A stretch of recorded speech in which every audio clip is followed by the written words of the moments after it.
dipersembahkan oleh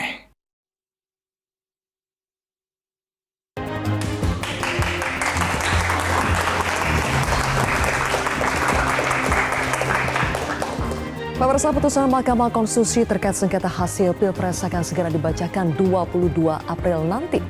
Namun ada momen lain yang ikut dinanti-nanti, yakni pertemuan tokoh-tokoh utama negeri ini. Saat momen Lebaran kemarin tidak terjadi momen silaturahmi antara Mega Prabowo maupun Mega Jokowi. Namun pertemuan Prabowo Subianto dengan Megawati Soekarnoputri hampir pasti terjadi pasca putusan MK. Lantas bagaimana dengan pertemuan dan jabat tangan Megawati dengan Presiden Jokowi? Akankah juga mungkin terjadi? Inilah kontroversi selengkapnya menanti jabat tangan Mega Jokowi bersama saya Zilvia Iskandar.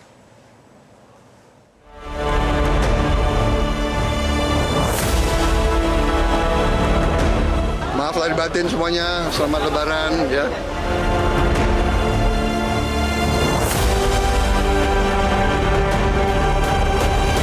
Terkait dengan Pak Jokowi, banyak anak ranting yang justru mengatakan, aduh sebentar dulu, gitu, biar bertemu dengan anak ranting dulu.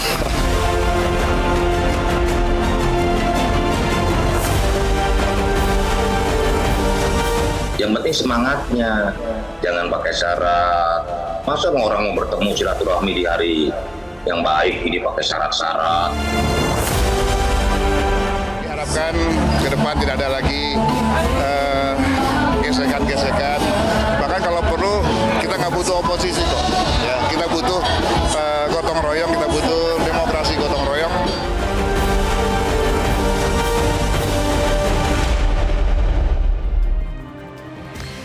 Dan pemirsa, untuk membahasnya sudah hadir 6 narasumber di studio Metro TV. Saya akan perkenalkan satu persatu. Di sebelah kiri saya sudah ada Wakil Ketua Umum DPP Partai Gerindra, Rahayu Saraswati. Mbak Sarah, selamat malam. Selamat malam. Kemudian juga sudah ada Direktur Eksekutif Indo Barometer, M. Kodari. Mas Kodari, selamat malam. Selamat malam. Dan juga hadir Ketua DPP Projo, Panel Barus, Bang Panel. Terima kasih sudah hadir. Kemudian di sebelah kanan saya ada politikus PDI Perjuangan Bang Masinton Pasaribu. Selamat malam. Kita juga sudah hadir Direktur Eksekutif Parameter Politik Indonesia, Adi Praitno. Mas Adi, terima kasih sudah hadir. Dan juga ada juru bicara PKS, Kang Pipin Sopian. Kang Pipin, selamat malam. Malam, Assalamualaikum. Saya akan langsung mulai dari Mas Kodari terlebih dahulu. Karena jaketnya paling keren malam ini. Mas Kodari, jadi mungkinkah terjadi pertemuan antara Mega dengan Jokowi? Insya Allah akan terjadi. Insya Allah. 25 tahun dari sekarang. Waduh, kenapa selama itu?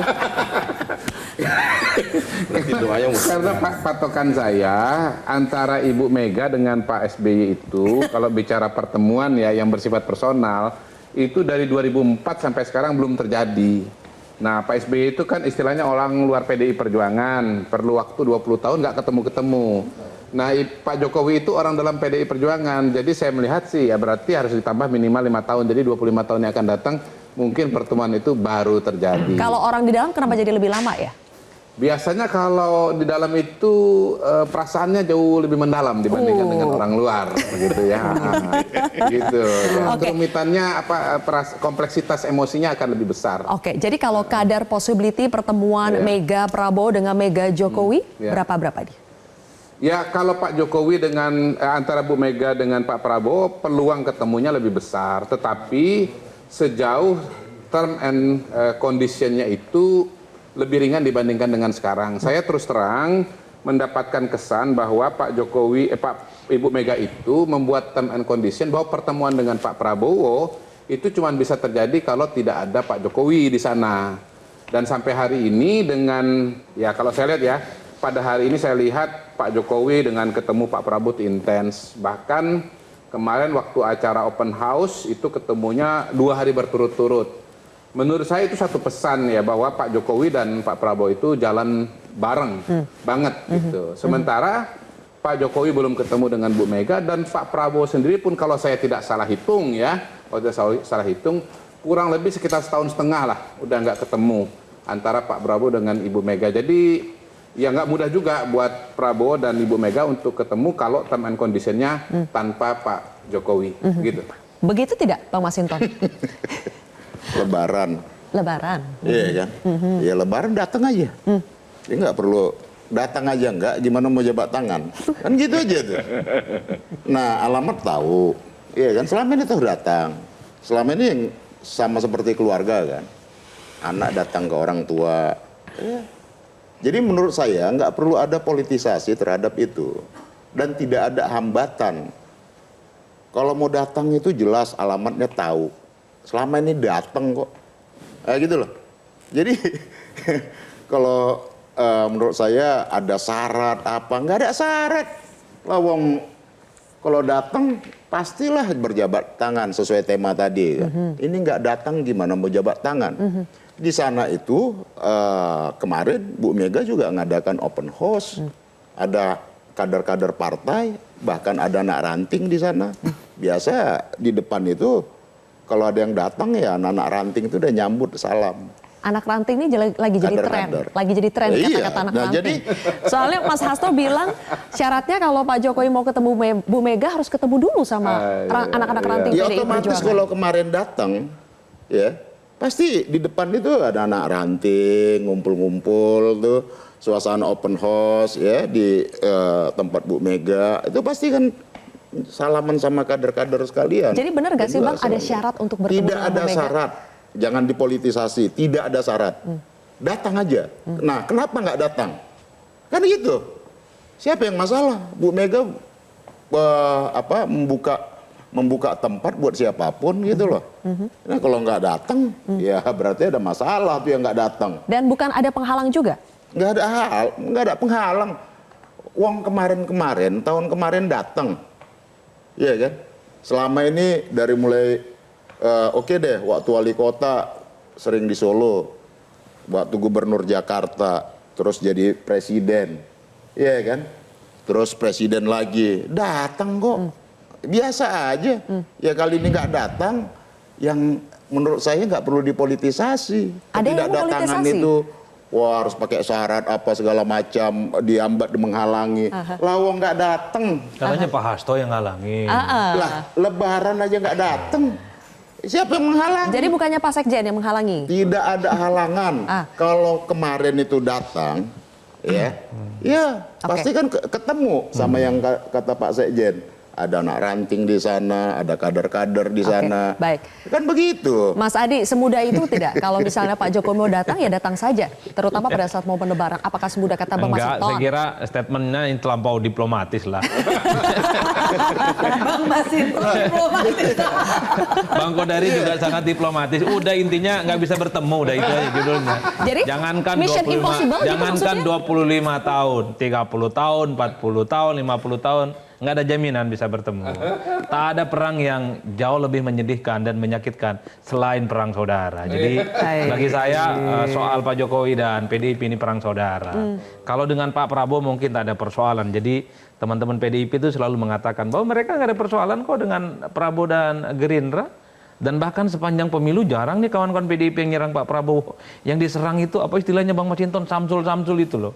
Nggak ada yang lebih. Itu menunjukkan betapa yang sebenarnya dilawan oleh kawan-kawan PDIP seperti Bang Masinton itu adalah Jokowi, Gibran Rakabuming Raka, bukan Prabowo Subianto, bukan Mbak Sarah dan bukan Gerindra. Mbak Sarah sebenarnya kalau mau jujur sepanjang 3 bulan ini duduk manis sebenarnya. Jarang sekali loh diserang sama Bang Masinton. Yang banyak diserang itu adalah soal pelanggaran etik lah, putusan MK 90, soal kurang umur dan seterusnya.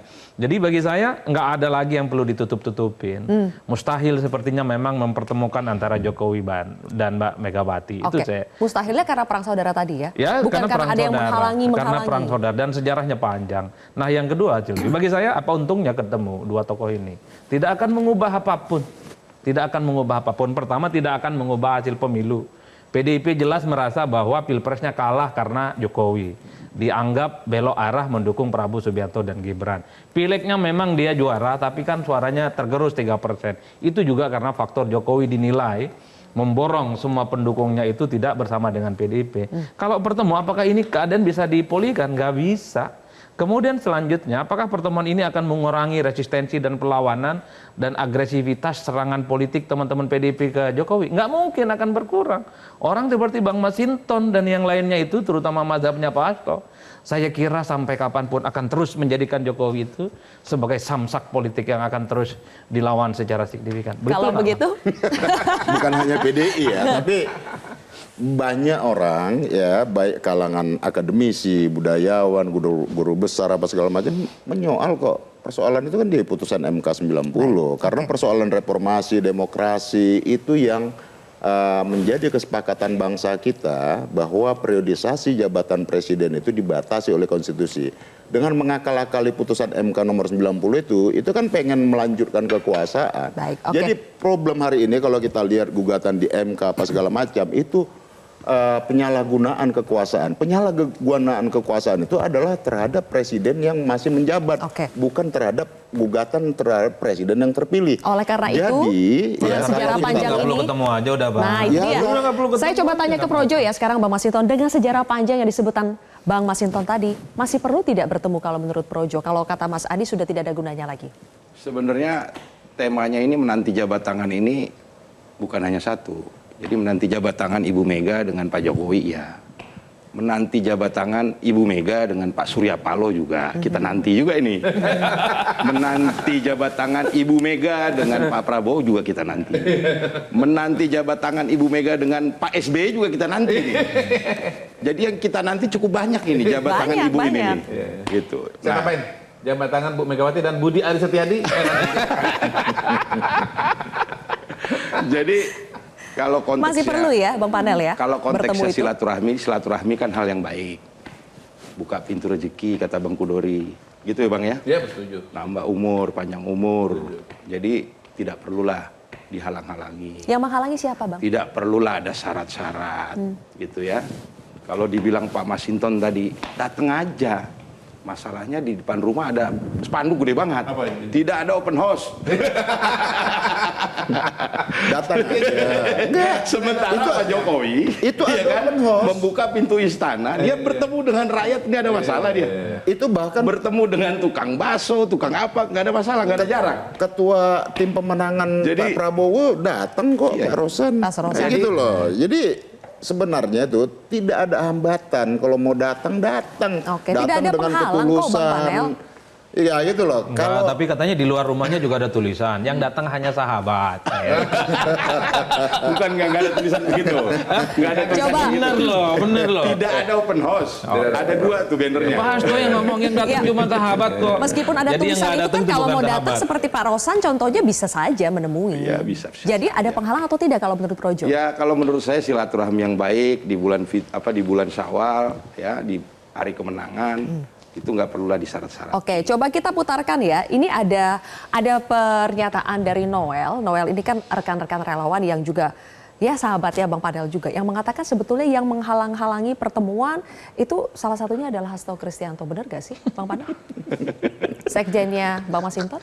Ya kalau dilihat dari statement-statementnya kan Pak Hasto ini lagi melakukan kerja politik. Salah satu kerja politik kan produksi isu, ya, disembur-sembur hal-hal yang menurut saya tidak perlu disampaikan, sudah lewat, gitu ya. Yang terakhir terkait kereta cepat juga disembur-sembur, masalah air masuk lah segala macam. Terus yang terakhir masalah bahwa Pak Jokowi ketemunya nggak usah sama Bu Mega, ketemunya sama anak ranting saja. Menurut saya ini kurang pantas lah ya disampaikan itu pada Pak Presiden gitu ya.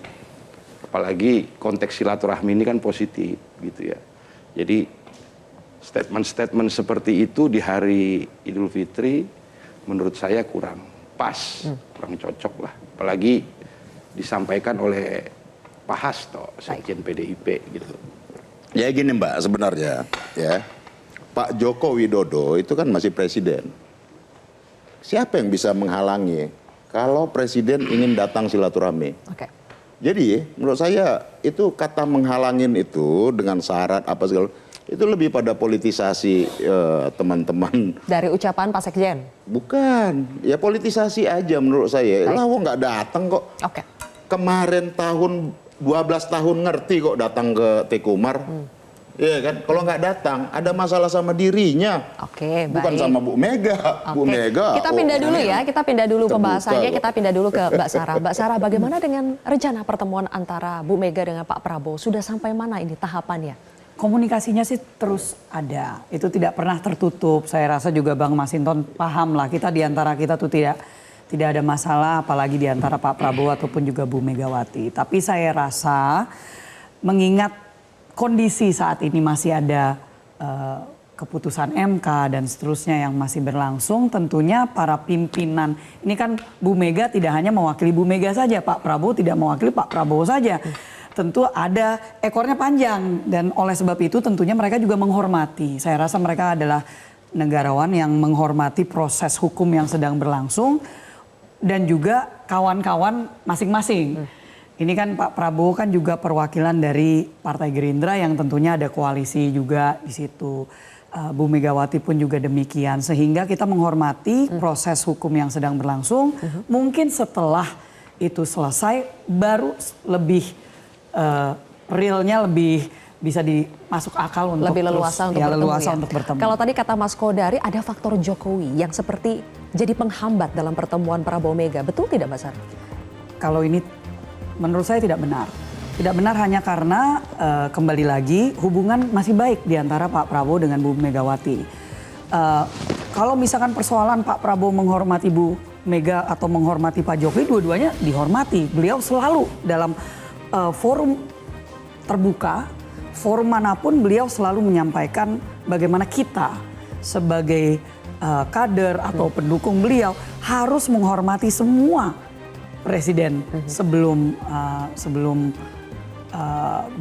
Pak Jokowi, mau itu Bu Megawati selalu disebut. Sehingga dalam hal ini tidak menjadi penghambat, tetapi kembali lagi beliau pasti menghormati proses. Menghormati kedua belah pihak, tapi biasanya orang yang di tengah-tengah itu agak susah untuk bisa membalance antara kedua belah pihak ini. Mbak Sarah, nanti kita akan bahas itu. Dan juga PKS, mohon nanti tanggapannya bagaimana melihat dinamika yang terjadi di dalam kekuasaan ini. Nanti kita akan bahas pemirsa, usai jeda.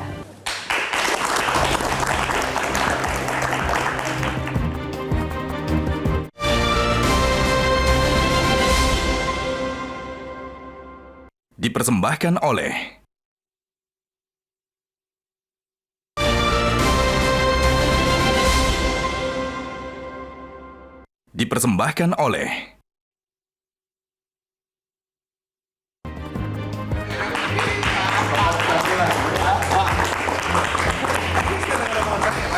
Baik, kita lanjut lagi pemirsa. Tadi saya bilang ke Mbak Sarah, biasanya orang yang di tengah-tengah untuk bisa mendamaikan dua belah pihak itu agak sulit menjadi orang tengah.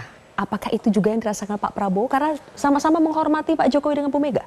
Saya rasa dalam hal ini konteksnya berbeda ya, karena beliau Pak Prabowo selalu menyampaikan 1000 kawan terlalu sedikit, 1 lawan terlalu banyak. Semua yang bekerja sama dengan beliau termasuk dalam koalisi memahami betul stance beliau adalah demokrasi gotong royong.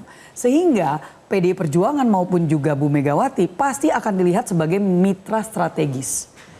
Terlepas dari apapun yang mau itu Pak Jokowi maupun yang lainnya, beliau sangat clear tentang hal itu. Bahwa kita kalau mau membangun bangsa ini ke depan harus bekerja sama dengan siapapun. Mau itu dengan dalam tanda kutip oposisi sekalipun tetap harus ada kerjasama yang baik. Oke, ada 3 belah pihak di sini Bang Masinton. Jadi bagaimana supaya 3 belah pihak ini bisa selaras? Bu Mega dengan Pak Prabowo itu pasangan. 2009 lalu beliau berdua itu pasangan. Capres dan calon wakil presiden. Jadi antara Bu Mega dengan Pak Prabowo itu no problem. Nah, artinya relasi berdua kapanpun bisa ketemu, apalagi nih pasca putusan MK nanti ya, tinggal cari waktu aja tuh antara Bu Mega dan Pak Prabowo. Ya, mungkin menjadi ganjalan, mungkin ada orang ketiganya, mungkin gitu. Siapa kan. orang ketiganya, Bang? Ya kita nggak tahu orang ketiga ini. Tadi saya bilang 3 belah pihak, Bu Ya, Mega, Pak Prabowo, Pak Jokowi. Ya mungkin yang tadi yang disebut terakhir tadi mungkin menjadi sandungan orang pihak ketiganya tadi. Jadi menurut saya relasi antara Bu Mega dan Pak Prabowo itu relasi yang sangat baik, ya. Pasti punya kemandirian dalam melakukan komunikasi dan silaturahmi serta urusan-urusan diplomasi yang masing-masing otonom lah. Apalagi Pak Prabowo adalah seorang ksatria, Bu Mega juga memiliki sikap yang sama. Nah tentu faktor orang ketiga ini ya bisa disingkirkan dulu ini. Kan gitu. Apalagi hari ini bangsa ini ya kita perlu perlu memperkuat ikatan-ikatan silaturahmi. Coba di poin itu ya. Sebentar ya Kang Pipin ya. Saya lempar dulu ya. Yang bersikap ksatria bukan terhadap orang yang palsu lah kira-kira gitu. Apakah mungkin orang ketiga disingkirkan sementara orang ketiga ini begitu penting? Mas Kodari. Ya, saya kira sih kita balik ya di depan. Silakan datang saja ke Teguh Umar. Saya kira kan dalam realita politik nggak seperti itu.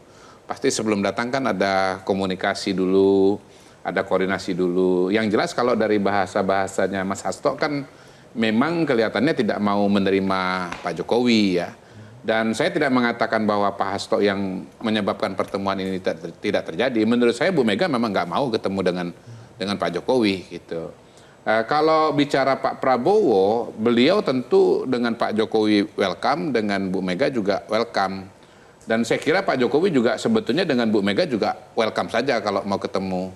Ya sebagaimana barangkali kalau kita lihat Pak SBY kan gesturnya mau ketemu dengan Ibu Mega, tetapi kan Ibu Meganya yang tidak mau ketemu dengan Pak SBY begitu. Jadi saya yakin dengan pernyataan Mas Hasto misalnya ketemu dengan anak ranting dulu itu kan sebetulnya pesan nggak mau terima. Kalau memang mau terima pasti bicaranya, oke kita aturkan waktu dengan Ibu Mega akan ketemu. Sebenarnya gitu. Datang aja Bang, bawa anak mantu. Gak bisa bos. Gak bisa.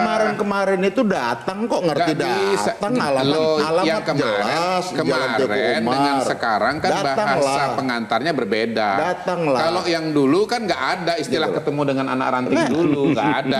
Sekarang ada bahasa ketemu dengan anak ranting dulu. Karena kemarin itu kan datang aja langsung bawa anak mantu, bawa cucu, namanya keluarga. Kok silaturahmi lebaran itu keluarga, Pak? Begini kan kelihatan bahasa-bahasa yang sudah muncul selama ini, baik dari Pak Hasto ya maupun dari Ibu Mega sendiri begitu. Yang istilahnya begini, kita ini kan sebagai manusia, apalagi Indonesia Timur, tentu tahu kita ini akan diterima atau tidak diterima kan ya Pak Pipin ya gitu. Nah kalau nggak diterima tetap datang itu namanya nggak tahu diri kan gitu. Oke, kita ke Kang Pipin dulu ya. Sudah senyum-senyum Kang Pipin. Kang Pipin supaya dikasih terus terang saya ini menjebatani antara host dengan Kang Pipin. Terima kasih sudah jadi co-host. Gitu Oke. Nggak disuruh-suruh.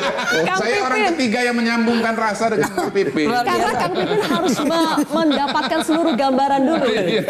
Kang Pipin sebagai partai yang sekarang berada di posisi oposisi, kemungkinan nanti juga akan oposisi, melihat dinamika politik yang terjadi di dalam lingkaran kekuasaan saat ini, apa pendapatnya Kang Pipin? Ya, ini realitas politik ya, bahwa kita melihat bahwa konflik ya, pertemuan dulu mungkin kerjasama bisa pecah belah ya. Kalau memang ada di antara kedua belah pihak ada persoalan. Ya bagi kami ya, kalau kita berharap ya bahwa Pilpres itu selesai tanpa ada gugatan ke MK, kalah menang, kita siap ketika tidak ada di situ dugaan kecurangan dan pelanggaran. Tidak ada proses di mana kekuatan itu mendukung salah satu calon. Kalau di negara-negara maju kita lihat indah gitu ketika Pilpres selesai, KPU mengumumkan, kemudian capres yang lain menyambut dan langsung merespon. Tetapi ini tidak terjadi. Di hampir setiap Pilpres kita tidak terjadi kejadian seperti di negara-negara maju. Dan ya meskipun ya kalau masyarakat secara umum ya, kalaupun tadi kalau kita menyaksikan bagaimana susahnya pertemuan antara Bu Mega dengan Pak Jokowi, ya saya sih memahami kondisi di mana dulu misalnya siapa yang patron, siapa yang klien di situ ya. Hubungannya mungkin saat ini misalnya seimbang atau misalnya ada merasa lebih tinggi dan sebagainya. Ada perbedaan kondisi itu yang mungkin roda merasa sudah berputar, kemudian kekuatan politik dimiliki oleh yang lain, dan di berbagai konflik politik itu sering terjadi. Tetapi lagi-lagi saya selalu berpikir bahwa apakah memang wacana ini harus terus dinaikkan bahwa keseteruan itu terjadi, maka ya kita sangat berharap bahwa itu tidak pernah terjadi di bawah. Dan kalau saya melihat di bawah, memang tidak ada halal bihalal saja. pemilu selesai, kemudian saat ini tidak ada konflik yang terlalu berarti di bawah, halal bihalal terjadi, salam-salaman, perbedaan sudah selesai, tetapi yang luar biasanya adalah saat ini kita secara proporsional, secara dewasa untuk menanti keputusan Mahkamah Konstitusi yang sebagai acuan nanti yang final and binding, akhir dan mengikat bagi seluruh rakyat Indonesia. Itulah yang menjadi kesepakatan. Misalnya saat ini kenapa misalnya belum ada pertemuan antara PKS dengan Gerindra, dengan Pak Prabowo misalnya, dengan yang lainnya misalnya. Karena kita ingin menghormati, biarkanlah MK menyelesaikan kasus itu, dan setelah itu ada potensi pertemuan-pertemuan bisa jadi terjadi. Karena kita tidak boleh larut dalam kondisi seperti saat ini. Tetapi kita tentu berharap bahwa keadilan hukum itu bisa kita dapatkan. Bahwa kita ingin MK sebagai garda untuk menjaga demokrasi kita, konstitusi kita dijaga, itu kita harapkan. Baik. Tapi silaturahim kita tetap harus terjalin. Kapan? Bisa jadi semoga setelah MK. Sisi silaturahim ya. Mumpung kita baru habis lebaran, pertanyaan saya Mbak Sarah, PKS kira-kira bakal didatangi juga tidak oleh Pak Prabowo? Wah, kalau misalkan pertanyaannya didatangi saya kurang tahu, tapi kalau misalkan bertemu saya yakin sekali lagi tadi yang kami sampaikan. Betul. Istilahnya pertemuan pintu akan selalu terbuka, Apalagi sahabat lama ya. Apalagi sahabat lama, kita berjuang juga bersama cukup lama. Jadi kembali lagi Pak Prabowo sangat berharap ada kerjasama yang baik. Apakah itu di dalam pemerintahan atau di luar, tetap harus ada hubungan kerjasama demi bangsa dan negara. Oke, baik. Tapi kalau boleh usul nggak usah diajak, Mbak. Udah kalah ini nggak apa-apa. Biarkan di luar menjadi posisi, dan PKS sudah menyatakan siap untuk melakukan itu semua. Dan biarkan PKS dan PDP berada di luar. Kalaupun diajak juga belum. Tapi dulu ya, saya ingat ya, dulu ketika Pak Prabowo memilih untuk bergabung dengan pemerintahan, kami dari PKS datang silaturahim ke Kertanegara untuk menyampaikan bahwa Pak Prabowo, kami menghormati pilihan Bapak, silahkan Bapak berada dalam pemerintahan, dan kami berada tetap di luar pemerintahan. Jadi komunikasi kami pada saat dimana diajak atau tidak diajak, bagaimanapun kami akan memutuskan. Bukan karena diajak atau diajak. Jadi kami akan memutuskan. Jadi 99 anggota Majelis Syuro itu akan memutuskan berdasarkan maslahat dan madorotnya itu. Apa kira-kira kepentingan lebih besar di dalam atau di luar. 10 tahun kemarin kita melihat di luar lebih baik karena tidak ada oposisi di situ. Kewajaran demokrasi tidak ada. PKS harus mengambil sikap berada di luar pemerintahan. Untuk periode mendatang belum tentu ya. Dan mendatang tentu kami harus pertimbangkan maslahat madorotnya berada di luar atau di dalam pemerintahan. Jadi belum pasti 100% akan oposisi. Ya, masih terbuka. Setelah MK akan diputuskan. Setelah MK, Mas Adi, kita kembali lagi ke berbicara 3 tokoh utama negeri ini ya. Kalau tadi kita berbicara bagaimana Pak Prabowo ingin merangkul semua pihak, baik itu di dalam maupun di luar pemerintahan. Apakah Pak Prabowo bisa berhasil memegang peran sentral sebagai penengah antara semua pihak, terutama Pak Jokowi dengan Bu Mega? Ya, kalau harapan publik harusnya di situ, karena Prabowo yang ditetapkan sebagai presiden tentu harus menjadi bridging di antara presiden-presiden yang terdahulu yang memiliki jarak psikologis yang tidak bisa ditembus ya. Tapi kalau melihat kecenderungan per hari ini sekalipun, Pak Jokowi tidak bisa menjadi bridging antara Pak SBY misalnya dengan Bu Mega, antara Bu Megawati dengan Pak Surya Paloh dan yang lainnya. Nggak bisa, nggak ada garansi apapun. Sekalipun kita tahu bahwa Prabowo Subianto punya hubungan baik dengan Megawati, Prabowo punya hubungan baik dengan Pak Jokowi, tak ada garansi apapun.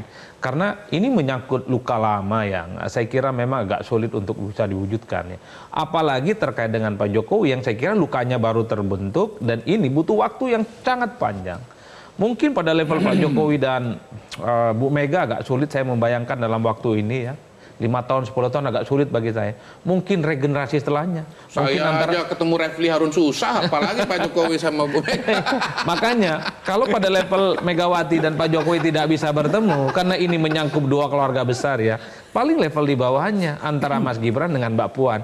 Kalau belum temu juga antara Jan Etes dengan anaknya Mbak Puan, mungkin ya. Karena ini menyangkut keluarga besar kok. Kalau kita membaca sejarah panjang terkait dengan konflik ya, soal internal partai atau kekuasaan yang menyangkut perang saudara itu, saya kira ada generasi-generasi yang itu sudah melampaui 5 sampai 6 generasi, baru kemudian ada islah secara politik. Ini yang saya kira kalau ditanya apakah Pak Prabowo bisa menjadi bridging, rasa-rasanya sulit. Dan saat ini saya membayangkan kalau betul apa yang disampaikan oleh Bang Kodari, ini orang dalam ini yang bicara, bahwa semacam ada klausul untuk menjaga sikap politik, terutama untuk menjaga hubungan Prabowo dengan Pak Jokowi. Karena kalau Prabowo bertemu dengan Megawati, seakan-akan sudah menjadikan Pak Jokowi sebagai variabel yang dianggap tidak terlampau penting. Kan itu yang kemudian akan dihadap-hadapkan oleh publik. Kenapa dianggap tidak penting?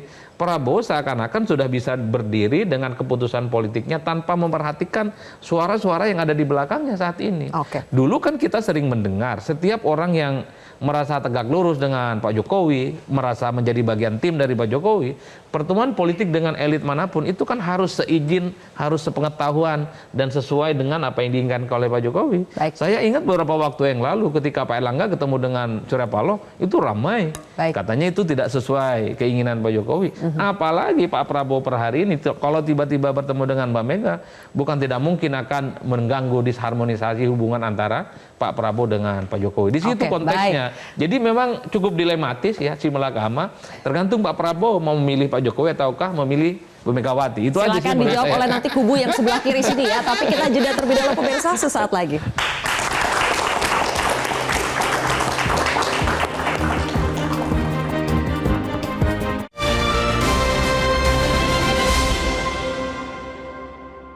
Dipersembahkan oleh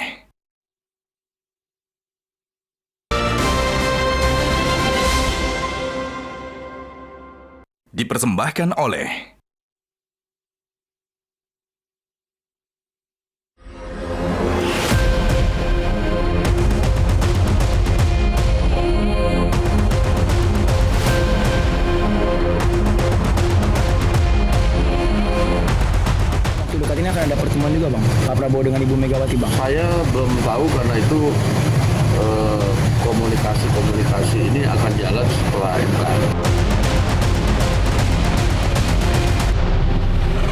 Ya tentu saja untuk Ibu Mega dan Pak Prabowo tidak ada persoalan untuk bertemu, tetapi tentu saja momentum yang tepat adalah setelah seluruh tahapan Mahkamah Konstitusi dan proses hukum yang dilakukan oleh PD Perjuangan.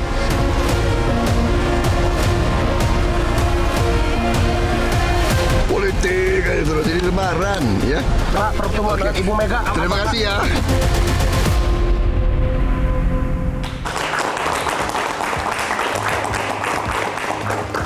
Baik, kita lanjutkan lagi pemirsa. Kita mulai dari orang dalam yang paling luar dulu ini, Bang Panel.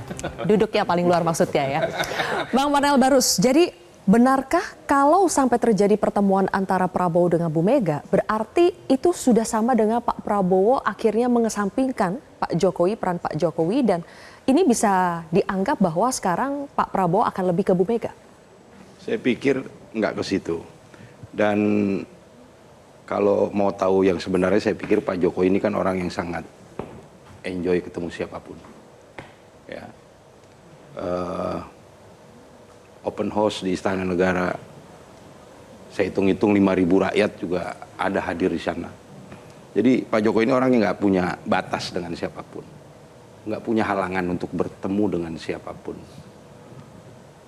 dengan rakyat, dengan elit politik, gitu ya. Apalagi concern Pak Jokowi ke depan, bagaimana berpikir Indonesia bisa maju. Dan salah satu syarat Indonesia bisa lompat menjadi negara maju adalah persatuan nasional. Jadi menurut saya kalau dari sisi Pak Jokowi, dia tidak punya kesulitan untuk bertemu dengan siapapun. Dan menurut Anda apakah Pak Jokowi juga akan mendukung sebetulnya pertemuan Mega Prabowo? Yang saya pertanyakan, saya lihat yang agak sulit malah bertemu dengan orang ini Bu Mega. Makanya agak sulit juga Bu Mega bertemu dengan Pak SBY, itu kan fakta. Ada kesulitan juga Bu Mega bertemu dengan Pak Surya Paloh, gitu, dan seterusnya dan seterusnya.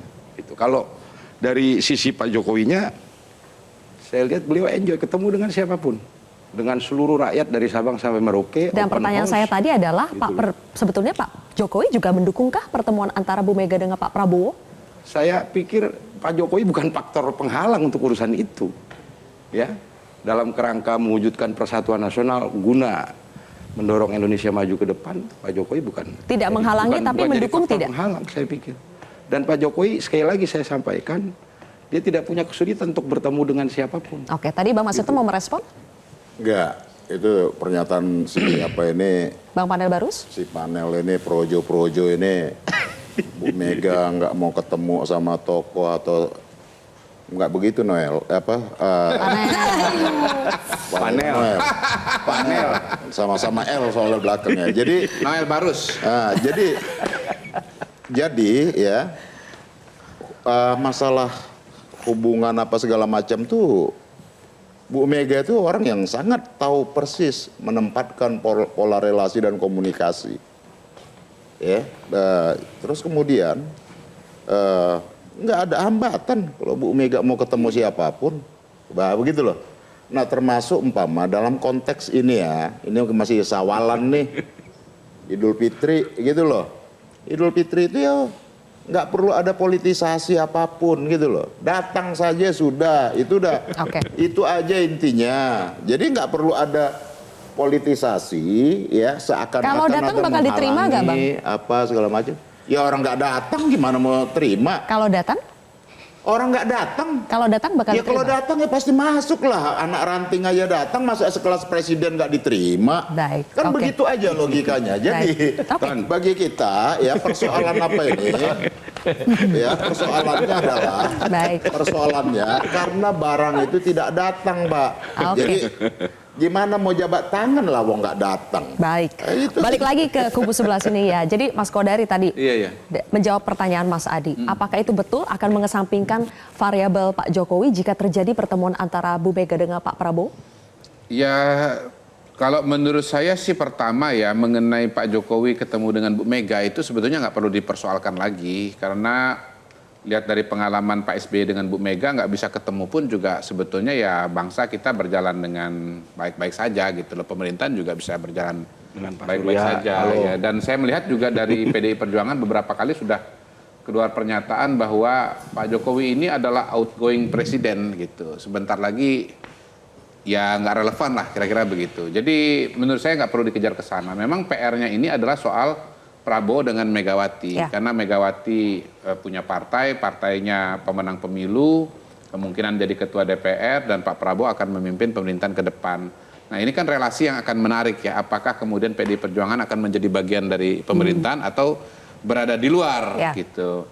Nah pada titik ini apapun alasannya faktanya adalah Pak Prabowo itu belum ketemu dengan Ibu Mega. Dan pertemuan ini belum terjadi bukan cuma dalam konteks pemilu presiden ya, tetapi sudah lebih panjang. Tadi kalau saya nggak salah hitung itu udah sampai 1,5 tahun gitu. Jadi sebetulnya balik kata beliau tadi, masalahnya tuh ada di siapa gitu, ada di mana gitu. Nah kalau buat saya memang PDI Perjuangan mau masuk pemerintahan juga nggak mudah-mudah juga gitu loh. Kenapa? Karena begitu masuk ke dalam walaupun nggak ada Pak Jokowi, tapi ada Jokowi Junior kan gitu kan, ada Samsul kan gitu kan, itu satu. Habis itu, ini mau ketemu ada Samsul, mau ke situ ada SBY atau SBY Junior, susah juga kan. Pintu yang lain ketemu Pak Surya Paloh, nyangkut lagi. Habis itu nanti Pak Prabowo dianggap wah ada bagian dari keluarga Pak Harto misalnya gitu. Jadi memang lebih baik kata saya sih nggak usah di dalam lah, karena memang komplikasinya di dalam itu akan banyak. Ibarat makan seafood itu alerginya tuh tinggi gitu loh. Singkatnya pertanyaan saya adalah apakah pertemuan Mega Prabowo kita tahu itu baik buat Pak Prabowo, tapi betulkah bisa melemahkan pengaruh Jokowi bagi Prabowo? Ya balik lagi sebetulnya Pak Prabowo ini menurut saya pada hari ini ya harus dilihat sebagai presiden elect ya. Beliau ini nggak bisa dilihat sama dengan sebelumnya ya. Nah kalau kita lihat gestur Pak Prabowo, kemarin itu keliling ke banyak pihak loh. Pak Jokowi 2 kali, Airlangga Hartarto didatangin, Zulkifli Hasan didatangin, walaupun ini bagian dari koalisi gitu ya. Tetapi kemudian kalau bicara partai politik yang di luar dari koalisi 02, menurut saya situasinya agak lain. Gitu loh, bahwa yang akan memegang kekuasaan ke depan adalah Pak Prabowo dan karena itu, gini, kalau Pak Jokowi datang ke Bu Mega, itu kan ada hubungan senior junior di situ. Tetapi kalau bicara Pak Prabowo sebagai ketua umum Gerindra, sebagai presiden terpilih, menurut saya nanti harus yang lain yang datang kepada beliau. Menurut saya itu sederhananya. Nggak bisa beliau yang datang kepada yang lain itu. Mbak Sarah, berarti sebetulnya keputusan Pak Prabowo untuk nanti bertemu dengan Bu Mega itu betulkah sepenuhnya prerogatif Pak Prabowo atau harus mempertimbangkan apa yang menjadi pemikiran Pak Jokowi juga terkait pertemuan ini? Pak Prabowo Kompor. kejar gitu ya, luar biasa. Ya tapi satu hal, Pak Prabowo pasti akan tetap mempertimbangkan semua pihak. Itu that's karakternya beliau Betul, gitu betul, loh. betul. Nggak mungkin beliau tidak mempertimbangkan. Betul. Tetapi keputusan terakhir tetap di beliau. Iya. Itu saja. Mempertimbangkan, menghormati pasti. Diajak bicara, berdiskusi terlebih dahulu Betul. pasti. Tidak mungkin tidak. Bukan, kita nggak usah bicara hanya Pak Jokowi. Semua yang ada di koalisi Indonesia Maju pasti akan diajak bicara juga. Karena ini pertimbangan yang bukan hanya untuk beliau saja, tetapi untuk bangsa Indonesia. Jadi beliau di sini berperan menempatkan diri beliau adalah untuk pemimpin berikutnya yang harus memberikan contoh tentunya. Apakah itu istilahnya lalu ada penghalang? Saya rasa tidak. Ya, ini yang juga penting untuk saya rasa Pak Jokowi pun juga menghormati beliau sebagai presiden elect, sebagai presiden terpilih. Ini posisinya tadi Pak Kodari sudah sampaikan berbeda dari sebelumnya. Dan itu harus jadi bahan pertimbangan. Oke. Mempertimbangkan ya, mengambil semua pertimbangan dari berbagai pihak. Tapi Mas Adi, apakah justru ini membuat posisi Prabowo seperti harus memilih antara Bu Mega dengan Pak Jokowi? Sesaat lagi pemirsa tetap di Kontroversi.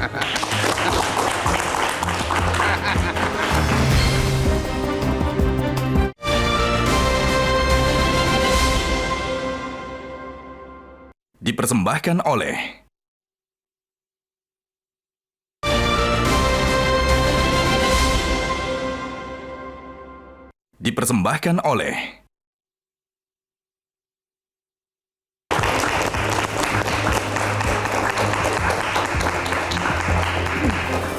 Mas Adi, jadi mungkinkah Pak Prabowo sedang berada dalam posisi harus memilih antara Bu Mega atau Pak Jokowi? Ya, persisnya begitu. Kalau boleh saya tambahkan, sebenarnya ini mirip sebuah cinta segitiga yang rumit. Ya. Bagaimana hubungan baik dengan Pak Prabowo, tapi saat bersamaan juga harus menjaga hubungan baik dengan Megawati Soekarno Putri. Kenapa unit analisisnya itu tidak bisa dilepaskan dalam konteks Jokowi? Apapun judulnya, kemenangan Prabowo di 2024 ini kan tidak terlepas dari bagaimana dukungan Jokowi. Yang kedua, per hari ini Jokowi itu masih adalah presiden yang berdefinitif. Dalam konteks itulah sepertinya kalau kita membaca statement-statement netizen dan pembicaraan publik secara umum, kalau Prabowo Subianto tiba-tiba bertemu dengan Megawati Soekarno Putri, muncul dugaan-dugaan bahwa Pak Prabowo sudah tidak lagi menganggap Jokowi itu penting dan variabel yang layak untuk diperhitungkan untuk konteks. Kan saya bilang ini soal bagaimana statement-statement publik ya. Tapi pada saat yang bersamaan, ketika pertemuan antara Prabowo dan Pak Jokowi ini tidak kunjung selesai, itu artinya bahwa Jokowi itu jauh lebih penting dengan Megawati. Itu pembicaraan per hari ini. Oleh karena itu, ini bagi saya sangat tergantung 20 Oktober nanti. Ketika peralihan kekuasaan politik itu terjadi dari Jokowi ke Pak Prabowo, rasa-rasanya Pak Prabowo akan menentukan segala-galanya. Akan jauh lebih memilih mana, Pak Jokowi ataukah Megawati Soekarno Putri. Karena kalau bicara tentang sustainability development di masa yang akan datang, Prabowo misalnya butuh kekuatan politik di parlemen, tentu jawabannya adalah PDIP salah satunya. Selain Nasdem, selain PKS. Siapa tahu PKS diajak, kan kira-kira begitu. Pasti dibutuhkan. Kalau bicara lagi tentang variabel Pak Jokowi, apa kepentingannya merawat hubungan baik dengan Pak Jokowi? Kalau kebutuhan untuk mencari dukungan politik di parlemen. Mengingat misalnya per hari ini Pak Jokowi bukan ketua umum partai, tidak punya support sistem politik yang jauh lebih expose ketimbang partai-partai politik yang lain. Bagi saya, sebelum tanggal 20 Oktober, sepanjang itu juga Prabowo itu terjebak pada satu kerumitan cinta segitiga yang menurut saya agak sulit untuk diurai itu. Memilih antara merawat hubungan baik dengan Pak Jokowi dan pada saat yang bersamaan harus merawat hubungan baik dengan Megawati, per hari ini itu nggak gampang dilakukan oleh Pak Prabowo Subianto. Jadi kalau ke depan Prabowo tidak bertemu dengan Megawati, pasti ini menebalkan satu keyakinan bahwa Prabowo lebih condong kepada Jokowi ketimbang Megawati Soekarno Putri. Jadi begitu, semoga ini bukan kompor. Ini rakyat biasa yang bicara, bukan orang dalam dan tidak ada bocoran apapun. Rakyat biasa yang namanya Adi Praitno. Tapi baik, maaf, saya menanggapi sedikit karena itu saya kurang setuju ya, karena dianggap bahwa ini antara satu dengan yang lainnya. Padahal Pak Prabowo itu harus selalu menempatkan harus bekerja sama dengan semuanya. Jadi bukan antara satu dengan yang lainnya. Kalau bisa dua-duanya ya ayo. Bahkan tadi kan dikatakan mungkin siapa tahu bisa jadi jembatan. Dan saya yakin kembali lagi, beliau akan bicara dengan semuanya, berdiskusi dengan semuanya, tapi saya yakin semuanya pun sudah sangat paham bahwa Pak Prabowo ini mau membangun dengan semangat gotong royong dan persatuan Indonesia. Baik. Yang artinya kalau beliaunya ke Bu Megawati pertemuan, toh juga saya yakin Pak Jokowi sudah sangat paham bahwa beliau punya hubungan sangat baik dengan Bu Megawati. Yang itu nggak ada kaitannya dengan beliau memilih Bu Megawati di atasnya Pak Jokowi. Baik. Singkatnya begini ya Mbak Sarah, mungkin sebetulnya tujuan Pak Prabowo ketemu dengan Bu Mega itu utamanya apa? Apakah mengajak PDIP bergabung ke dalam pemerintahan Pak Prabowo nanti? Menjaga hubungan baik. Bisa sesimpel dan sesederhana itu. Tidak akan ada ajakan atau akan ada ajakan langsung untuk bergabung dalam pemerintahan? Itu nanti pasti kita aja MK aja belum selesai, nanti pertimbangannya pasti nanti. Kalau sampai hari ini sih ya, skornya sih menurut saya 2-0 untuk Pak Jokowi. Karena Pak Prabowo udah ketemu Pak Jokowi 2 kali dan ke Bu Mega belum ada sama sekali 2-0. Dan itu aja analisanya kasih dengan beda lah posisinya. Karena sudah dilempar ke Bang Panel, nanti baru kita ke Kang Pipin. Jadi Kang Panel sebetulnya sesuai dengan judul kita hari ini ya, menanti jabat tangan Bu Mega dengan Pak Jokowi. Apa untungnya buat Pak Prabowo kalau hubungan antara Bu Mega dengan Pak Jokowi nanti mencair? Jadi kalau melihat konstelasi konflik elit seperti ini, saya melihatnya tugas dan kerja Pak Prabowo jadi lebih berat ini. Karena membawa Indonesia lompat menjadi sebuah negara maju yang syaratnya adalah persatuan nasional, ini juga jadi lebih berat. Ya. Kalau saya mau bilang, udahlah, ini udah pada gede nih, ntar kalau mau bayaan lah gitu loh. Untuk kepentingan yang lebih besar. Ya, persatuan nasional supaya ada lompatan Indonesia maju di 2045. Jadi kita jangan ngorek-ngorek keributan mereka nih, kasih aja golnya yang lebih jauh supaya mereka semua bisa duduk bareng lah. Biar waktu yang menjawab. Iya. Oke, kita kasih tepuk tangan dulu dong. Pak Prabowo lebih berat ini, begitu. Oke, kita ke PKS. Kalau Kang Pipin, kan kita tahu ada isu-isu yang beredar bahwa Pak Prabowo juga ingin merangkul PDI Perjuangan nanti untuk mendukung pemerintahannya nanti. Kalau PDI Perjuangan betul nanti akan masuk ke dalam pemerintahan, PKS kemungkinan tinggal sendiri. Apakah itu nanti tidak bahaya buat PKS atau buat demokrasi? Sebelum ke sana, diskusi kita ini lompat dari putusan MK.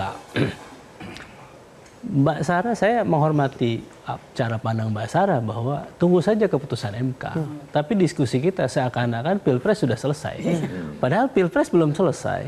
Berarti ada putaran kedua dong ya? Ya, saya kira kalau memang gugatan kami ya dari 01 dan 03 diterima, maka bisa jadi 02 itu didiskualifikasi. Jadi itu kan sebenarnya konsekuensinya dari putusan MK itu. Tetapi karena memang sudah lompat ini ke depan akan seperti apa, Pak Prabowo, kami di luar atau di dalam pemerintahan, ya kalau putusan MK-nya diterima, misalnya pilihannya antara dua, kalau dari 01 ya, didiskualifikasi Gibran atau didiskualifikasi 02. Maka yang bertarung nanti kan 01 dan 03. Sehingga berpotensi untuk menjadi the ruling party sebagai Pilpres terpilih adalah Pak Anies atau Pak Ganjar. Jadi menurut saya itu yang pertama. Yang kedua, kalaulah misalnya nanti berandai-andai katakanlah bahwa kami nanti apakah memang berada di luar atau di dalam pemerintahan, ya tentu sekali lagi ya, kami tentu akan mengkaji secara mendalam. Kami pernah di era Pak SBY 10 tahun dalam pemerintahan. Kami ada satu program swasembada pangan yang waktu itu tidak pernah terjadi di era, bahkan di era Pak Jokowi juga tidak terjadi. Tetapi ketika menterinya PKS itu terjadi swasembada beras waktu itu. Kemudian adanya program Keluarga Harapan PKH. Dulu mensosnya adalah Habib Salim Segaf Al-Jufri. Di situ terjadi. Programnya sampai saat ini untuk pengentasan kemiskinan dan sebagainya. Itu tentu kami pertimbangkan. Tetapi ketika pilihan 10 tahun di Pak Jokowi, kita lihat manfaatnya lebih bagus di luar. Kenapa? Karena kita bisa mengkritik banyak kebijakan yang madorotnya lebih banyak dibandingkan maslahatnya. Nah, bagaimana prosesnya ke depan setelah putusan MK ini? Kami tentu akan memutuskan sekali lagi pertemuan elit dengan kubu manapun kita akan perhitungkan setelah tanggal 22. Karena setelah tanggal 22 itu kita berharap keadilan bisa lahir dari Mahkamah Konstitusi. Tunggu tanggal 22. Pesannya udah sampai Mbak Saras, minta Menteri Pertanian dengan Menteri Sosial. Apakah sinyalnya nanti akan ada satu menteri dari PKS? Oke. Pertanian satu. Terakhir kita kasih ke Bang Masinton ya. Bang Masinton, kalau kata Mas Adi ini adalah luka lama karena perang saudara. Siapa atau apa sih yang bisa mengakhiri perang saudara ini? Nggak ada kaitan. Kita ini bicara konstitusi. Jadi saya kembali ke ini panel ya. Panel sama-sama. Dia bicara tentang perspektif persatuan ya. Jadi Perjuangan itu berpandangan bahwa konsepsinya adalah persatuan gotong royong tadi. Tapi apa iya konsepsi persatuan itu basis utama persatuan adalah penghormatan terhadap konstitusi, penghormatan terhadap reformasi dan demokrasi. Karena kita mempertaruhkan seluruh tegaknya konstitusi, reformasi, demokrasi itu bukan dengan jalan mudah. Maka ketika bicara tentang persatuan nasional, kita nggak mungkin dong bicara tentang persatuan nasional hanya dalam level jargon terhadap orang yang mengacak-acak konstitusi. Putusan MK 90 itu. Nah gitu ya. Nah jadi ya, tadi Pak Kodar ini bagus sekali nih sebagai pengamat, bahkan diamatin betul itu pergerakan Pak Prabowo belum ketemu Bu Mega udah setahun setengah lebih gitu kan. Tapi itu pun sedetail itu gitu ya.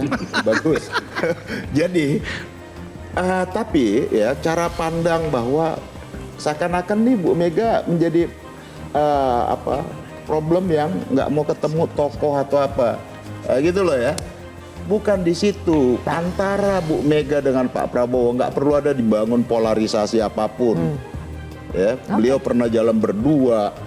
Ya, beliau juga punya relasi panjang bahkan dari orang tua beliau. Ya. Kemudian kalau hari ini kita bicara tentang kenapa kok nggak ketemu antara dengan tema tadi ya, menanti jabat tangan Mega dan Joko Widodo gitu ya. Iya, singkat Bang Masinton. Ya persoalannya dia nggak datang. Baik. Okay. Itu aja kok kalau datang bawa anak, bawa mantu, bawa cucu. Kita nantikan pertemuan-pertemuan baik yang bisa membawa kebaikan buat Indonesia ya. Terima kasih abang-abang sudah hadir. Mbak Masara, terima kasih.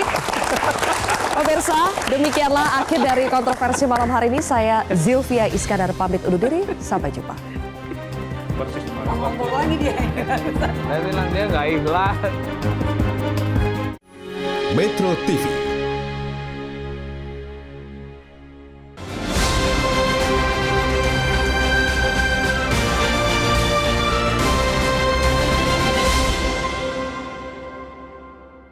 Dipersembahkan oleh